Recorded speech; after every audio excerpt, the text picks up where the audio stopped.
Dinakip na ho ng mga otoridad si General Pokis ng Philippine Air Force. A retired general actually. Pero ang pagdakip sa kanya mukhang illegal or may paglabag. May paglabag sa kanyang mga karapatan.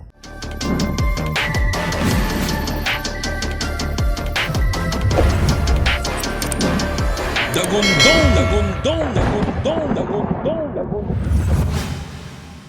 Magandang araw pong muli sa inyong lahat mga kaibigan. Isa na naman pong edisyon ng programang Dagundong ang ating pag-uusapan ngayong araw na ito. Isang issue na merong kaugnayan po sa ating karapatan. Isang issue na sa tingin ko ay dapat po nating bantayan, alagaan, sapagkat mukhang nauulit ang mga hindi dapat mangyari sa gitna ng umiiral di umanong demokrasya sa ating bansa. Mabigat ang mga sitwasyon dahil kapag ikaw ay kalaban, siguradong walang batas-batas, walang karapatan-karapatan. Pag ikay kalaban, siguradong ikaw ay dadakpin, uhulihin ng mga otoridad. Kagaya ito na nangyari kay retired General Pokis ng Philippine Air Force, kung saan siya ay inaresto. At dahil sa kasong rebellion at dahil sa kasong sedisyon. Pero kung papansinin ninyo, isa lang siya na kinasuhan ng sedisyon at saka rebellion. The rest, wala. Kaya naman sumisigaw ang marami. Marami ang nagre-reklamo. Lalo na nung maganap ang bagay nito. Panoorin muna natin ito. Mala FPRR style ang naging pag-aresto ng CIDG kay retired General Romeo Pokis. Pinusasan siya paglapag ng NAIA kaugnay sa kanyang manong panawagan na pag-aklas sa gobyerno. Yan ang agenda report ni Isaiah Mirafuentes ng Abante. Natin ang proseso! Kayo mismo ang lumalabag sa batas! Ba't marinig nyo, maintindihan nyo, sinasabi namin! Ganito ang eksena kaninang umaga sa NAIA Terminal 3. Gigil at galit ang kampo ni dating Philippine Air Force General Romeo Pokis. Nakatakda kasing isilbi ngayong araw ang arrest warrant laban sa kanya kaugnay sa kanyang kasong rebellion at sedition. Pero umalma ang kanyang kampo dahil hindi pinagbigyan ng kanyang mga abogado na makausap siya. Karapatan ito! Hindi po ito pakiusap! We are not requesting, we are demanding! Dismayado ang kanyang mga abogado at para sa kanila, maling trato ito. Comment sir, hindi talaga pinakausap sa inyo yung kliyente. Alam naman natin. Nakita nyo naman gusto namin kausapin man lang sandali, hindi kami Grabe pinagbigyan. Si Pokis ay nagsilbi bilang Air Force General noong administrasyon ni dating Pangulong Rodrigo Duterte. Nakasuhan siya dahil sa kanyang mga pahayag na nagsasabing bumaliktad na laban sa administrasyong Marcos ang ilang mga retiradong sundalo. Bumabanat rin siya sa gobyerno kaugnay sa flood control scandal. Paniwala rin ng kampo ni Pokis, bigo si Pangulong Bongbong Marcos na maikulong ang mga malalaking sangkot sa iskandalo. Pero giit nila, sa kabila ng mga kaso, tuloy pa rin sila sa kanilang laban sa korupsyon. Ngayong hapon, nakapagpiyansa na si Pokis sa RTC Branch 77 na nagkakahalagang 48,000 pesos. Para sa agenda, Isaiah Mirafuentes, Abante. Maliwanag. Di ba? Walang ipinagkaiba halos. Well, siguro kung may halos walang pinagkaiba, as I mentioned, siguro mga 80% ng estilo na ginawa nila kay Pokis ay kagaya ng ginawa nila kay dating Pangulong Ferdinand Martin Romualdez. And that's the thing there. Maraming mga paglabag. Una, di ba? Kailangan basahan ka ng iyong Miranda rights. You have the right to remain silent.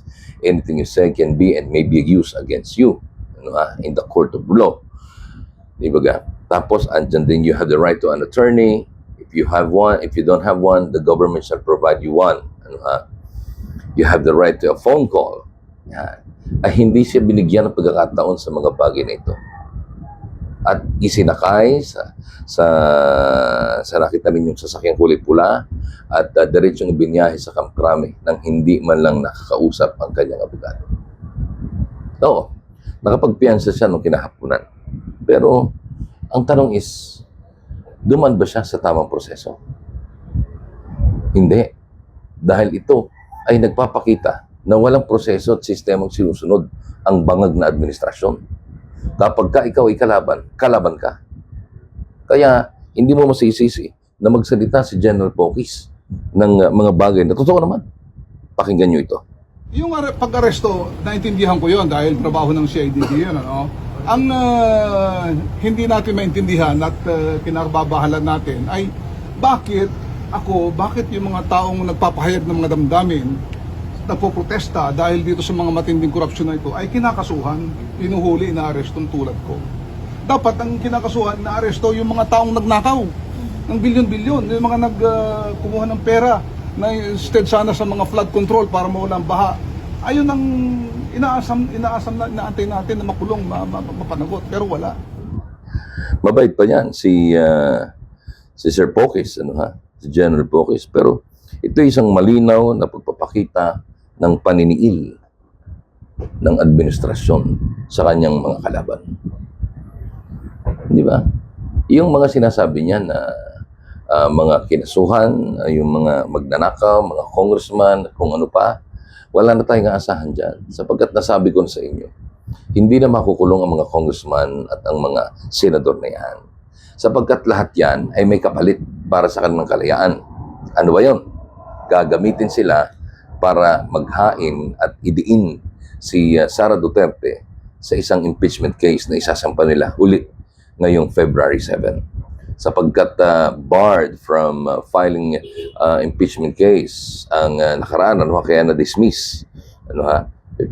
Pinagwalang sala na pinawalang bisa ng Korte Suprema ang naunang impeachment case dahil pasok ito doon sa isang taon. Ngayon, pwede silang maghain at mag-file ulit ng impeachment case ngayong February or after February 6. So that's February 7 onwards.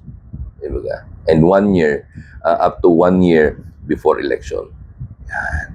So, yung mga bagay na yan, kanilang sasamantalahin yan. Kaya, ganyan sila ka-obsess para masarili nila ang kapangyarihan. Well, wala tayong magagawa. For the meantime, they have the power. So, panalangin na lang natin na gawin ni Trump ang ginawa niya sa Valenzuela at dukutin ang bangag na presidente ng Pilipinas para medyo makahinga-hinga naman tayo ng maluwag. At baka magbagong isip ng mga Duterte at hayagaan pansamantala ang mga Amerikano dito sa Pilipinas. Dahil ayaw na mga Amerikano sa mga Duterte. Anybody but Duterte. Ang sabi ng mga Amerikano. Kahit sino, wag lang mga Duterte. Sapagkat alam nila na yung mga military bases ng Amerika na nandito sa Pilipinas ngayon, particular dyan sa mga EDCA sites, ay patatalsikin na naman ng mga Duterte. Bakit? Yun yung dahilan Diba? Kaya ginugulot tayo ng China dahil sa Amerika. May grudge. No, may grudge ng China sa Amerika dahil kung laitin ng Amerika ang China nung araw, di ba? Hanggang doon na lang ang mga Chinese. Kung laitin ng mga Amerikano, hanggang doon na lang. Ngayon, China have all the elements, all the minerals and products needed even by America. Wala silang ibang mabibilhan niyan kundi ang ang China. Kaya hindi sila magkasundo. Kaya ngayon kailangan lang pumwesto rito at susubukan nilang sakupin ang China kung kakayanin nila. But if that happened, ang unang-unang magsasuffer ang Pilipinas. Kaya tayo binubuli ng China dahil sa kanila. Diba? Bueno, ito ho ang kasalukuyang kalalagayan ng Pilipinas. Sinasabing demokratikong bansa, pero umiiral ang kabaong bakal at walang karapatan ng sinuman na questionin ang nangyayari at ginagawa ng bangag na administrasyon. Ako pa rin po inyong yayamanin sa Exit Swabing Komentarista dito po sa balat ng YouTube. Ronnie Ramos po, hindi tayo titigil sa pangigising sa mga nagtutulog-tulugan gamit ang ingay ng dagundong.